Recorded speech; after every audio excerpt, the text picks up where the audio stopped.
오늘 함께 나눌 하나님 말씀은요, 호세아서 11장입니다. 호세아서 11장에 있는 말씀을 오늘 함께 다 살펴보도록 하겠습니다. 여러분, 이제까지 저희는 하나님께서 이 선지자를 통해서 많은 경우 또 책망도 하시고 경고의 말씀도 주시고 또 어르고 달래면서 그렇게 이제 여기까지 왔습니다. 그런데 이제 이후로는 여전히 그들의 죄를 지적도 하시지만 많은 경우 회복의 말씀을 하고 계세요. 그런데 여러분, 만약에 이렇게 하나님이 우리가 볼 때는 참 혹독하리만큼, 그리고 너무 아주 그 표현이 너무 강하죠. 하나님이 어떻게 사람을 이렇게 대하실 수 있을까? 그렇게 우리가 생각이 들 수 있겠습니다만, 이런 모든 것들이 만약에 징계를 위한 목적이고 또 만약에 처벌을 위한 목적이었다면 이 정도까지 말씀하실 필요는 없어요. 그런데 여러분, 하나님께서 이렇게 말씀하시는 목적은 그게 아니라는 걸 보여주는 것이에요. 우리의 회복을 위한 것이고 우리의 구원을 위한 것이라는 걸 우리가 너무나 잘 압니다. 그러니까 그렇게 돌아오라고 촉구하고 있고 안타깝게 이렇게 말씀을 하시는 것입니다. 그도 그럴 것이, 우리가 이제 11장 여기 3절에 말씀했죠. 후반부에 내가 저희를 고치는 줄을 저희가 알지 못하였도다 그랬어요. 이게 여러분 바로 하나님의 마음이고 사랑이라는 것입니다. 이제까지 그리고 앞으로도 계속해서 우리에게 이런 말씀 주시는 것은 우리를 고치기 위한 것이라고 하나님께서 직접 말씀하시는 거예요. 그리고 여러분, 더 놀라운 사실은 뭐냐면 하나님께서 그 에브라임을, 다시 말하면 이제까지 그렇게 아주 혹독하게 책망하시고 죄를 지적하셨던 이스라엘을 가리켜 하나님 뭐라고 1절에 말씀하세요? 이스라엘의 어렸을 때에 내가 사랑하여 내 아들을 애굽에서 불러내었거늘 그랬어요. 누구라고 부르고 있어요? 내 아들이라고 부르고 있어요. 여러분, 결국 하나님께서 이렇게 이스라엘 백성을 책망하시는 것은 아들로서 책망하셨다고 하는 걸 알 수가 있다는 것이에요. 사실 하나님 입장에서는 손해죠. 그리고 참 불명예스럽고 어떻게 보면 참 치욕스러운 그런 상황이에요. 이런 사람들을 모른 척해야 하나님의 위상이 섭니다. 그런데 그 누가 봐도 이렇게 망나니 짓을 하고 있는 애굽이나 아수르가 볼 때는 참 꼴불견인, 자기들의 그 신인 하나님을 버리고 삼켜버리려고 하는 우리한테 와서 손을 벌리고 이렇게 살려달라고 하는 걸 보면 참 그 조롱거리예요. 그렇죠? 그런데 여러분, 하나님은 그 개의치 않으세요. 자기 자식이 실수하고 잘못하면 다 부모 탓이려니 하고 끌어안는 게 바로 여러분 부모의 마음입니다. 그게 하나님 마음이에요. 여러분, 잘못했으니까 너 잘못했구나 그리고 발로 차는 게 아니라, 그거는 이제 남남인 경우엔 그렇게 할 수 있겠죠. 그런데 적어도 자기 자식인 경우에는 버릴 수가 없는 거예요. 잘못한다고, 좀 못생겼다고, 좀 못났다고 버릴 수가 없는 것입니다.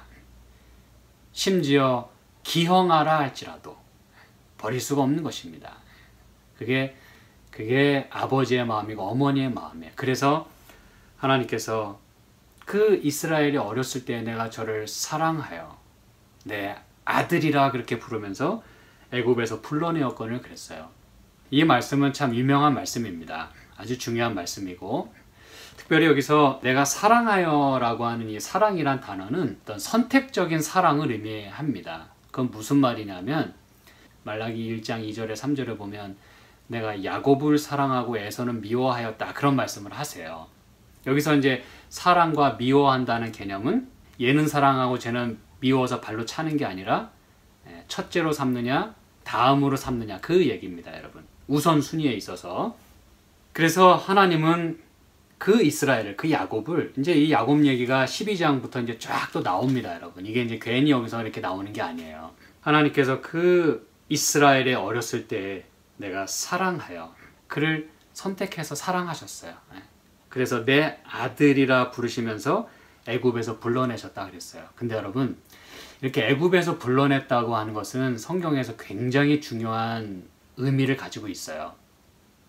이건 뭐 신학적으로 말씀드려도 이건 굉장한, 성경에 어떻게 보면 처음부터 끝까지 그 관통하는 그런 주제입니다. 이 출애굽 이야기는. 왜냐하면 이 출애굽 이야기가 성경이 처음부터 마지막 요한계시록까지 다 나오기 때문에 그래요. 그래서 애굽에서 불러냈다고 하는 것은 하나님께서 이스라엘 백성을 출애굽시키신 그 사건을 연상시키는 것입니다. 그런데 여러분, 여기에 이렇게 아들이라 부르면서 애굽에서 끄집어내셨다 그랬잖아요. 이건 여러분 굉장히 놀라운 부분인데, 왜냐하면 애굽에서 탈출시키면서 이스라엘 백성에게 붙여진 호칭이 바로 아들이라고 하는 것이에요. 우리 출애굽기 4장에 있는 말씀 좀 보실까요? 출애굽기 4장 22절과 23절을 봅니다. 너는 바로에게 이르기를, 이게 이제 모세가 바로에게 내 백성을 보내라, 이제 이 이야기 속에서 나오는 말이에요. 너는 바로에게 이르기를 여호와의 말씀에 이스라엘은 누구라? 내 아들, 내 장자라. 자, 이제 제가 말씀드린 게 여기서 더 이해가 되시겠죠, 그렇죠? 하나님이 그를 장자로 선택하셨다는 것이에요. 선택적으로 사랑하신 거죠, 그렇죠?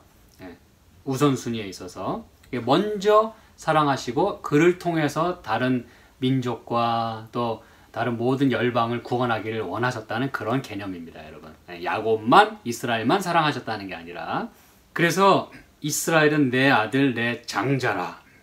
내가 네게 이르기를 내 아들을 놓아서 나를 섬기게 하라 하여도 내가 놓기를 거절하니 내가 네 아들, 내 장자를 죽이리라 하셨다 하라 하시니라. 그래서 여러분, 이스라엘 민족이 하나님께 여러분 뭐 충실히 행했어요?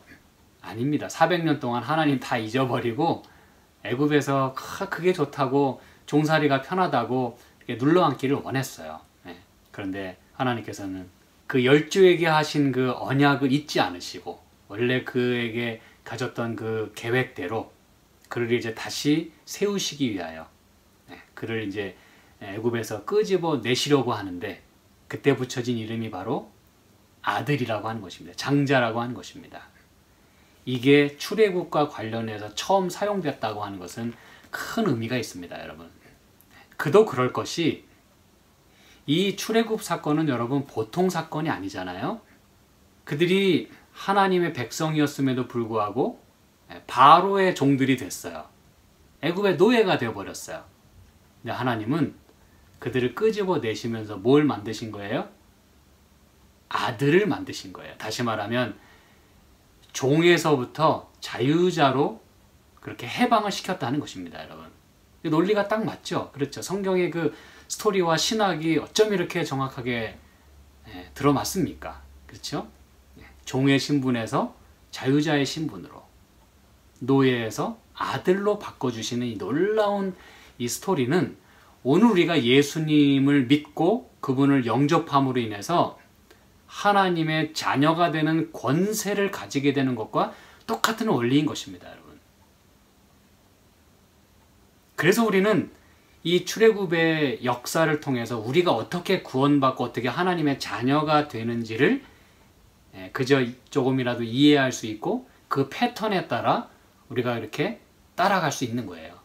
구원은 그렇게 받는 것이고 우리가 그렇게 해서 하나님의 자녀가 되는 것이구나. 우리는 죄의 노예들이었잖아요. 죄의 종이었잖아요. 그렇죠? 근데 하나님께서 당신의 자녀로 만들어주시는 놀라운 이 패턴과 메시지가 바로 이 안에 들어있는 것입니다. 내 아들을 내가 애굽에서 불러내었다. 그래서 이것은 그만큼 그들에게 있어서 역사적인 사건이고 또 매우 기념비적인 사건이라고 하는 것을 지금 상기시켜 주는 거예요. 내가 너를 어떻게 구원했는데, 이걸 이제 하나님께서 그들에게 말씀하시는 거예요. 잊어버렸던 걸 다시 기억나게 하시는 것입니다. 그리고 더 놀라운 사실은 이렇게 아들을 애굽에서 인도해냈다라고 하는 이것이 여러분 이스라엘 백성에게만 해당된 게 아니라 우리 마태복음 2장에 보니까 이렇게 말씀하고 있어요. 마태복음 2장 누구 얘기하는 것 같습니까?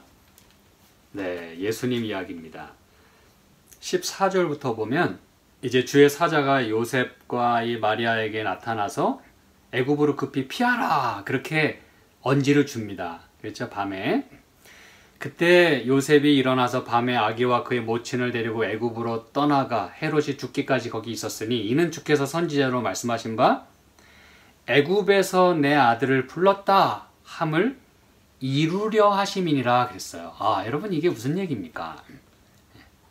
이 호세아서에 말씀하신 그 말씀을 예수님에게서 이루게 하기 위하여 그렇게 하셨다고 성경은 말씀해요. 다시 말하면 예수님이 지금 똑같이 애굽으로 피신했다가 애굽에서 다시 나오는 거를 지금 여기서 말씀하면서 이스라엘의 그 출애굽 사건과 지금 연관을 시키고 계세요.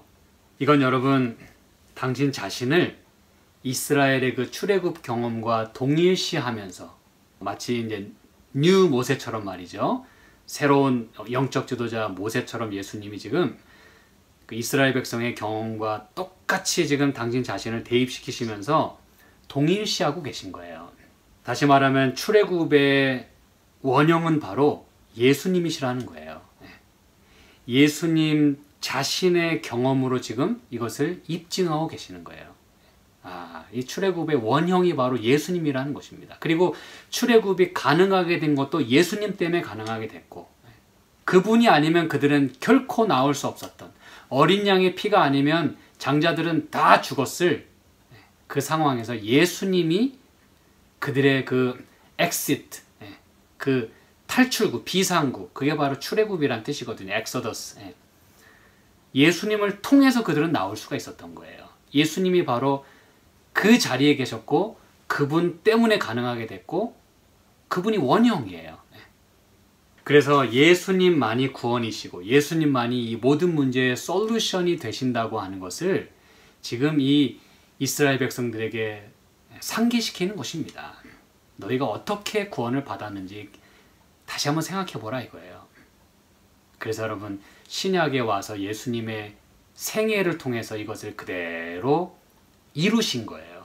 예수님만이 그분의 십자가의 보혈만이 우리를 구원해 내실 수 있고 우리를 하나님의 자녀로 만드실 수 있다고 하는 것을 분명하게 여기 지금 천명하고 계시는 것입니다, 여러분. 그래서 이 호세아 선지자를 통해서 여러분 이스라엘 백성에게 말씀하시는 건 이건 엄청난 메시지입니다, 여러분. 내가 내 아들을 애굽에서 불러내었거늘. 그들은 그렇게 해서 구원받았던 자들이라 이거예요. 저와 여러분도 마찬가지고.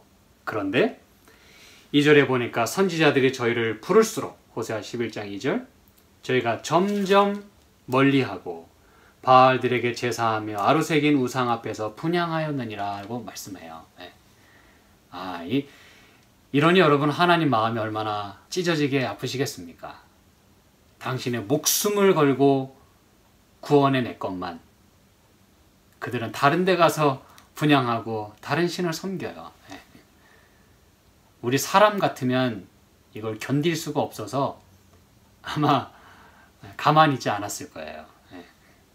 사랑이고 뭐고 언약이고 뭐고 아마 아무 생각도 나지 않았을 것입니다. 그런데 여러분 하나님은 지금 끝까지 당신의 언약에 지금 집착하고 계세요. 그 사랑 때문에 이들을 놓지 못하고 계십니다.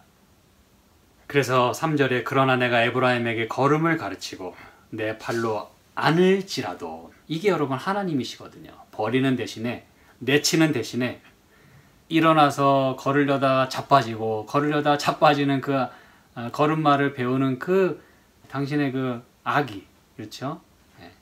그 어린 그 아기 걸음을 가르치고 팔로 안을지라도 내가 저희를 고치는 줄을 저희가 알지 못하도다. 다 그걸 회복시키기 위해서 이렇게 하셨다는 거예요. 여기 내가 그랬잖아요. 그러나 내가라는 말이 제가 이 호세아 선지자를 통해서 여러 번 강조합니다만 하나님이 그렇게 많이 강조를 하세요. 내가, I myself. 나 외에는 너를 그렇게 케어한 자가 없다는 걸 지금 강조하고 계시는 거예요. 누가 너를 그렇게 케어하냐 이거예요. 에스겔서 16장은 참 좋은 표본입니다. 제가 여러 번 인용을 합니다. 그렇죠? 피투성이라도 살라. 그 피투성이 데려다가 씻기고 젖먹이고 입히고 기껏 키워놓으니 다른 남자에게 가버리는 그게 바로 이스라엘 민족이에요. 자, 성경절 찾진 않겠습니다만 신명기 1장 31절로 33절에 보면 하나님이 그들을 어떻게 이 광야 생활 동안에 어떻게 보호하시고 지키시고 이 구름기둥 불기둥으로 지키시고 먼저 이부자리 피시고 그런 말씀이 다 나와요, 여러분. 그게 하나님의 마음입니다. 그 어린 놈 그거 애굽에서 이렇게 이끌어 가지고 어디로 가야 될지도 모르는 그 아기를 이렇게 걸음마 인도에 가시는 거예요. 4절 봅니다. 내가 사람의 줄 곧 사랑의 줄로 저희를 이끌었고 저희에게 대하여 그 목에서 멍에를 벗기는 자같이 되었으며 저희 앞에 먹을 것을 두었었노라. 이게 여러분 하나님께서 광야 40년 동안 이스라엘 백성을 어떻게 인도하셨는지를 그저 한 절로 요약을 한 것이에요. 내가 사람의 줄 곧 사랑의 줄로 저희를 이끌었고 목에서 멍에를 벗기는 자같이 되었고 저희 앞에 먹을 것을 뒀노라. 여러분 하나님께서 얼마나 먹을 거 다 챙겨주셨습니까? 그렇죠? 하루도 빠짐없이 아침에 만나를 내려주셨어요. 하늘에서. 그렇죠? 예수님의 말씀에 의하면 당신 자신이 그렇게 하늘에서 내린 만나라 그러셨어요. 그렇죠? 근데 사람들은 그걸 깨닫지 못하고 그렇다면 여러분 저와 여러분은 깨닫고 있나요? 오늘도 우리에게 이렇게 먹을 것을 우리 앞에 두시고 날마다 먹이시고 입히시고 인도하시는 주님의 손길을 여러분 느끼십니까? 우린 그걸 알아야 돼요. 그리고 여기 목에서 멍에를 벗기는 자같이 됐다고 했는데 물론 그 목에 멍에가 이렇게 지워진 것을 벗겨주시는 게 이제 하나님의 일이었어요. 해방시켜 주시는 거, 노예로부터. 근데 여러분 더 놀라운 일은 여기 이제 목이라고 번역된 이 말은 사실은 턱입니다. 이 아구, 이 턱. 그래서 목에 멍에를 메었다고 하는 건 여러분 단순히 목에다가 이렇게 짐을 끌고 가기 위해서 멍에를 맨 그것만이 아니라 입까지 다 틀어 막았다는 걸 의미하는 거예요. 무슨 얘기인지 아시겠죠? 이게 단순히 목만이 아니라 이게 여기 입, 그 턱, 이 아구까지를 포함하는 거예요. 여기에 멍에를 씌웠다고 하는 건 말도 못 꺼내게 했다 이 뜻입니다. 찍소리 못하게 그들은 그렇게 종살이 했다는 그 뜻이에요. 근데 하나님이 그걸 다 벗겨주셨다는 뜻입니다. 이게 여러분 얼마나 큰 사랑입니까? 비참한 종살이었죠. 근데 그들을 어떻게 인도하셨다고요? 사람의 줄 곧 사랑의 줄로 이끌었다 그랬어요. 여러분 사랑의 줄은 이해하겠어요. 사랑으로 이끄시는 줄. 근데 여러분 사람의 줄은 또 뭡니까? 사람의 줄. 제가 평소에도 이렇게 묵상하기 좋아했던 성경절 중에 하나가 바로 이 구절입니다. 사람의 줄, 곧 사랑의 줄. 여러분 원래 우리는요 이 시편 32편 9절에 의하면 이거 한번 보실게요. 시편 32편 9절 너희는 무지한 말이나 노새같이 되지 말지어다. 그것들은 자갈과 굴레로 단속하지 아니하면 너에게 가까이 오지 아니하려다 그랬어요. 이건 무지한 말이나 노새는요 이렇게 멍에를 씌우고 자갈과 굴레로 단속해야만 말을 듣는다 이거예요. 그래서 사실 여기 이렇게 가까이 오게 한다 그럴 때 이제 줄로 끄는 걸 말하는 거거든요. 이 멍에를 지우고 자갈과 굴레로 이렇게 씌운 다음에 끄는 거거든요. 그래서 원래 저와 여러분은 이 무지한 말이나 노새 같은 사람들이에요. 원래 아주 완고하고 고집도 세고 자기 멋대로 하길 좋아하고 다 그런 건 아닐지라도 대체적으로 그렇다는 얘기입니다, 여러분. 너무 속상해하지는 마시고. 그런데 원래 우리에게 씌워져야 했던 것은 여기 호세아서에도 말씀했지만 목의 멍에, 다시 말하면 이 아구까지, 이 입까지 다 틀어막는 그런 멍에를 씌우고 끌려가야 하는 그런 존재들이었어요. 그게 우리 모습이었다는 것이에요. 이건 뭐 단순한 비유가 아니라 매우 실제적인 묘사라는 것입니다. 그런데 원래 이렇게 끌려다녀야만 겨우 그냥 주인에게 가는, 그냥 시키는 거 일을 하는 그런 존재들일 수밖에 없었지만, 다시 말하면 짐승을 끄는 줄로 해야만 겨우 말을 들을 수밖에 없는 그런 존재였지만, 하나님이 지금 무슨 줄로 끄신다고요? 사랑의 줄. 그런데 그게 무슨 줄이라고요? 사람의 줄이라 그랬어요. 이게 여러분 무슨 얘기일까요? 이렇게 줄로 끄시는 분은 누구십니까?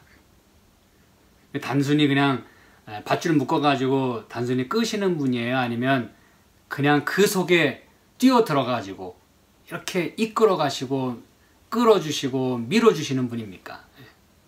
친히 줄이 되셔서. 바로 예수님이세요. 왜 그렇습니까? 사람의 줄이라 그랬잖아요, 목사님. 예, 예수님은 사람이 되셨어요. 이게 여러분 사람의 줄이 원문대로 말하자면 아담의 줄이거든요.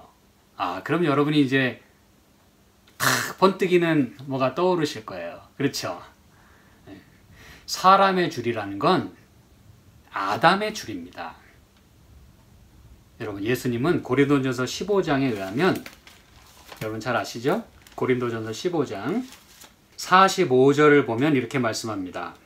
기록된 바 첫사람 아담은 산 영이 되었다함과 같이 마지막 아담은 살려주는 영이 되었나니 그랬어요. 마지막 아담이 누구십니까, 여러분? 예수님이십니다. 그렇죠? 첫사람 아담이 실패한 그 자리에서 예수님께서 그 자리를 대신해서 살려주는 영이 되었다 그랬어요. 아까 그 출애굽 얘기에도 마찬가지입니다. 우리가 죽었어야 되는 그 자리에 예수님이 지금 이 출애굽의 이야기를 당신 자신의 경험을 비추어서, 그리고 자기 자신의 그 사역에 지금 오버랩을 시키면서 당신 자신이 그들 이스라엘과 동일한 지금 입장에서 그 자리를 대신해서 죽으실 것을 말씀하는 거였어요. 원래 이 속죄라고 하는 건 대신 죽는 거거든요. 대속, 그렇죠? 대신해서 속하는 거예요. 예수님이 바로 우리 자리에 들어오셨다는 거예요. 그래서 여러분, 예수님도 이 출애굽의 역사에 그대로 그 패턴을 따르신 거예요. 그리고 그분만이 그렇기 때문에 살려주시는 영, 우리를 구원해 주실 수 있는 그 하나님이 되신다고 하는 걸 말씀하는 것입니다. 마지막 아담, 둘째 아담, 그분은 예수님이세요. 우리 인간이 되셔서 우리 인간이 져야 할 그 십자가, 우리 인간이 죽었어야 하는 그 자리에서 예수님이 대신 죽으신 거예요. 그래서 우리는 그분 때문에 출애굽, 엑소더스, 엑시트, 탈출할 수가 있었던 거예요.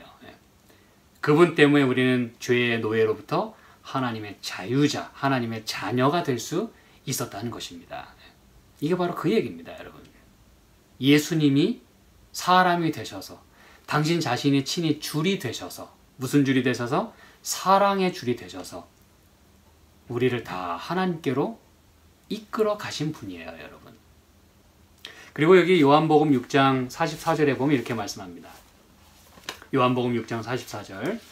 나를 보내신 아버지께서 이끌지 아니하면 아무라도 내게 올 수 없으니 오는 그를 내가 마지막 날에 다시 살리리라 그랬어요. 이게 이제 아버지께서 이끄신다 그랬잖아요. 그렇죠? 근데 그 자리에 누가 계시는 거예요?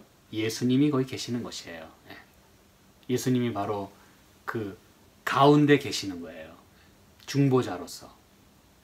그리고 여기 12장 32절에도 이렇게 말씀하죠. 12장 32절. 내가 땅에서 들리면 모든 사람을 내게로 이끌겠노라. 이게 바로 사람의 줄이 되셔서 사랑의 줄로 이끄시는 바로 예수님을 가리키는 것입니다.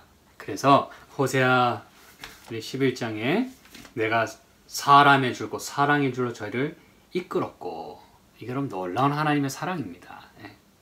5절. 저희가 애굽 땅으로 다시 가지 못하겠거늘 내게 돌아오기를 싫어하니 아수르 사람이 그 임금이 될 것이라. 그럼에도 불구하고 깨닫지 못하는 건 참 어리석은데, 이 당신의 백성들은 다시 가지 못할 애굽 땅을 여전히 그리워하고 사모하는 가운데 불평하고 원망하는 것이에요.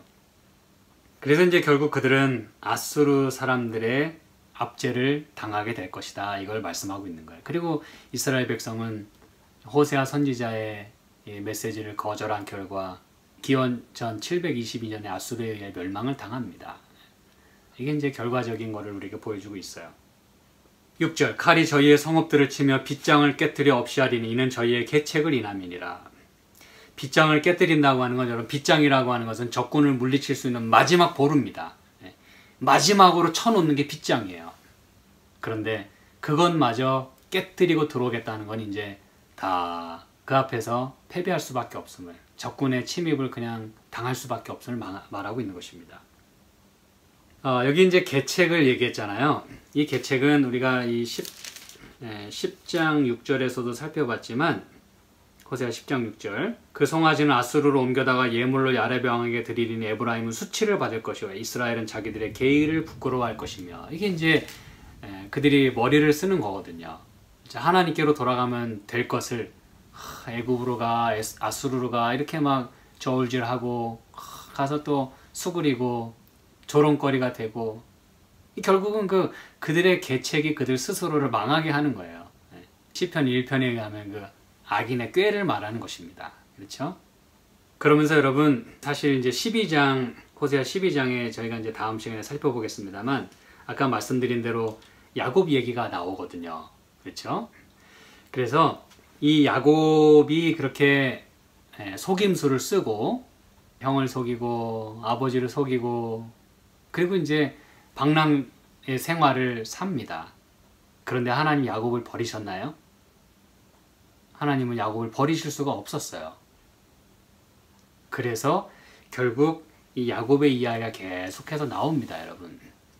결국 이스라엘의 그 원래 모습이었던 야곱의 그 스토리가 이제 쭉 나와요. 하나님은 야곱을 버릴 수 없었음을 말씀하고 계시면서, 여기 이제 11장에도 그 계책을 말하면서 7절에 내 백성이 결심하고 내게서 물러가나니 비록 저희를 불러 위에 계신 자에게로 돌아오라 할지라도 일어난 자 하나도 없도다. 그렇게 결심하고 여전히 하나님께로부터 멀어지는 그 백성을, 그 야곱을 하나님은 그래도 버리실 수가 없었어요. 그래서 8절에 이렇게 얘기하는 것입니다.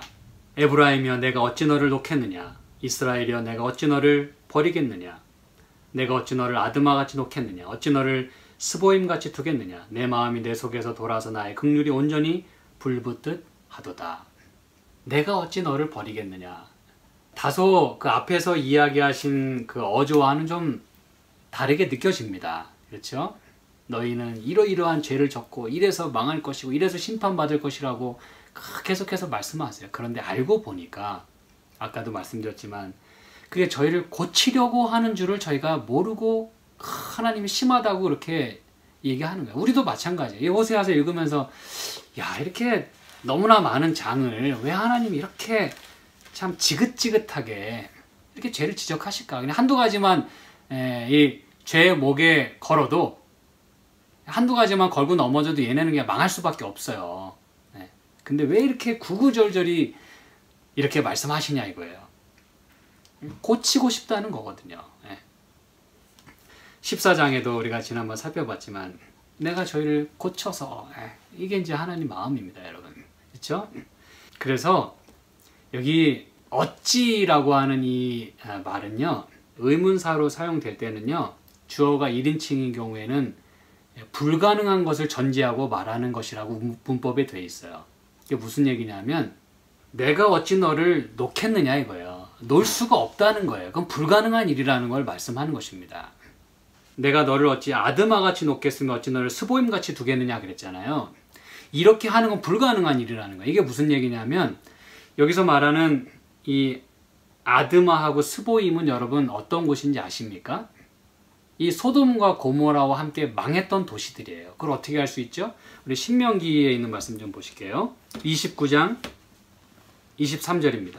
그 온 땅이 유황이 되며 소금이 되며 또 불에 타서 심지도 못하며 결실함도 없으며 거기 아무 풀도 나지 아니함이 옛적에 여호와께서 진노와 분한으로 회멸하신 소돔과 고모라와 아드마와 스보임의 무너짐과 같음을 보고 말할 것이오 그랬어요. 이거 보니까 우린 이제까지 그 창세기 19장에 나오는 그 소돔과 고모라의 그 멸망에서 그 소돔과 고모라만 멸망한 줄 알았어요. 근데 알고 보니까 이 아드마하고 스보임이 포함이 되어 있는 것입니다. 그래서 여러분 지금 여기에 하나님께서 내가 아드마같이 널 놓겠느냐 스보임같이 두겠느냐라는 이 말씀은 내가 소돔과 고모라 때에도 여러분 무슨 얘기인지 아시겠어요? 내가 소돔과 고모라 때도 그걸 멸하고 싶어서 멸한 게 아니라는 거예요. 그들이 뭐 하기만 했으면 회개하기만 했으면 여러분 하나님은 그 성을 멸하지 않으셨어요. 그거 어떻게 할 수 있어요? 아브라함과의 그 협상을 통해서 여러분 잘 아시잖아요. 의인 10명만 마지막에 말이에요. 의인 10명만 있어도 이 성을 멸하겠습니까? 나 멸하지 않아. 그게 여러분 하나님의 마음이에요. 원래 소돔과 고모라는 이미 죄악이 가득 찼어요. 언약과 율법에 의하면 그 성은 망해야 돼요. 그럼에도 불구하고 하나님 마음은 어떻게든지 구원해내려고 하는 그게 여러분 하나님 마음입니다. 근데 그 의인 10명이 없어서 그 성은 망했어요. 그래서 지금 그 상황을 여기서 우리에게 상기시켜 주는 것입니다. 내가 소돔과 고모라처럼 너희도 그렇게 내가 멸망시켜야 되겠냐 이거예요. 그럴 수는 없는 거예요. 하나님 마음이 얼마나 찢어지냐 이거예요. 악인의 죽는 것을 여러분 하나님 기뻐하지 않으신다 그랬어요. 그때도 내가 그 성을 구원하려고 얼마나 애를 썼는데 그 얘기하고 계시는 것입니다. 너희를 내가 이렇게 쉽게 멸망시킬 수가 없다는 것입니다. 더군다나 여기 내가 너를 버리겠느냐라고 할 때 이 강조형 동사가 사용이 됐어요, 여러분. 하나님께서 지금 그 마음이 그러시다는 거예요. 내가 너를 어찌 버리겠냐 이거예요. 근데 여기서 이제 한 가지 여러분 다시는 내가 에브라임을 멸하지 않겠다 구절에 했는데 이 표현을 여러분이 잘 이해하셔야 됩니다. 이걸 우리가 이대로만 이해한다 그러면 하나님이 그 막 분이 나가지고 감정을 못 이기셔가지고 멸하신다 그랬다가 다시 이제 마음이 확 바뀌어가지고 내가 다시는 멸하지 않겠다. 마치 하나님 막 마음을 쉽게 바꾸시는 분으로 여러분이 생각하실 수 있겠지만 그게 아닙니다, 여러분. 여기서 다시는이라는 이 단어는 사실 이 원문에는 없어요. 대신에 돌아간다. 이런 이제 표현이 여기 단지 사용이 됐을 뿐입니다. 그래서 잘 기억하세요. 내가 맹렬한 진노로 원래 너희를 벌하려고 했는데 내가 돌이켜서 무슨 얘기인지 아시겠어요? 돌이켜서 남겨두겠다 이거예요. 다 멸하지 않고. 이게 지금 여기서 말하는 게 그거를 말하는 것입니다. 하나님이 쉽게 이제까지는 막 겁줬다가 갑자기 막 생각이 바뀌어서 이렇게 말씀하시는 게 아니에요. 원래는 그들은 다 진멸돼야 되는 그런 상황이에요. 조건 자체가. 언약의 백성은 그 조건에 따라가야 되는 것입니다. 그런데 하나님이 지금 그들을 다 멸망시킬 수가 없는 거예요. 본성상.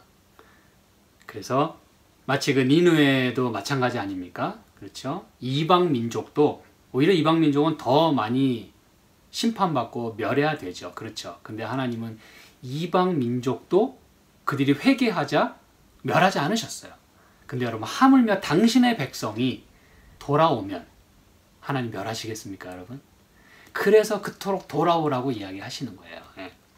자, 그래서 이렇게 하나님께서는 남은 자들을 이제 여기 남겨두시는 거예요. 그래서 감정의 기복으로 이렇게 왔다 갔다 하는 게 아니라 의지를 가지고 지금 내가 너희를 다 멸하지 않겠다. 이걸 이제 말씀을 하시는 것입니다. 그리고 찾진 않겠습니다만 시편 103편에 의하면 제가 아주 좋아하는 성경 가운데 하나인데 우리의 죄를 따라 처치하지 않으시는 그 아버지, 그 하나님을 노래하고 있어요. 그렇죠?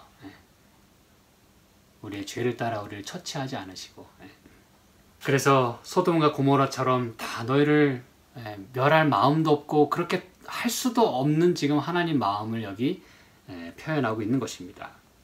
그리고 이 긍휼이 불붙듯 하겠다고 이제 계속해서 말씀하잖아요. 8절에도 나의 긍휼이 온전히 불붙듯 하도다. 이것은 여러분 이 신명기 32장 36절하고 또 예레미야 31장 20절에 보면 하나님이 에브라임에 대해서 긍휼하심을 가지신다 그랬어요. 이게 이제 그 얘기입니다. 그런데 여기 이제 그 후회라는 단어가 사용이 되거든요. 신명기 32장에는 후회라는 단어가 사용이 돼요. 그게 이제 여러분 하나님이 이렇게 했다가 또 마음을 바꿔먹어서 후회하시고 저렇게 하시는 게 아니라, 다시 말씀드리지만 이게 긍휼이란 단어예요. 무슨 인지 아시겠죠? 긍휼. 그게 이제 후회라는 단어로 번역이 된 것뿐입니다. 창세기 6장에 보면 하나님이 사람 지으심을 후회하시고 한탄하셨다 그랬잖아요. 그쵸? 여러분이 쉽게 생각하십니다. 아유, 하나님이 참 잘나셨네. 예? 그렇게 실컷 사람 지어 놓으시고 말이지. 또 그걸 후회하시고. 이게 뭐냐 이거야, 하나님이. 사람도 아니고. 거기서 후회란 막 한 걸 내가 후회하고 막 땅을 치고 내가 왜 그랬을까 그런 게 아니라, 다시 말씀드리지만 긍휼이란 단어입니다, 여러분. 무슨 단어라고요? 긍휼. 하나님 마음에 긍휼이 불타올랐다 하는 표현을 성경은 후회했다 그렇게 표현하는 것이에요. 불쌍한 마음이 드는 것이에요. 얼마나 속상하고 얼마나 안타까우면. 그렇죠? 지금 하나님 마음을 그렇게 표현하면서 다 멸하지 않는 거예요. 그래서 10절에 이렇게 말씀하죠. 저희가 사자처럼 소리를 발하시는 여호와를 좇을 것이라.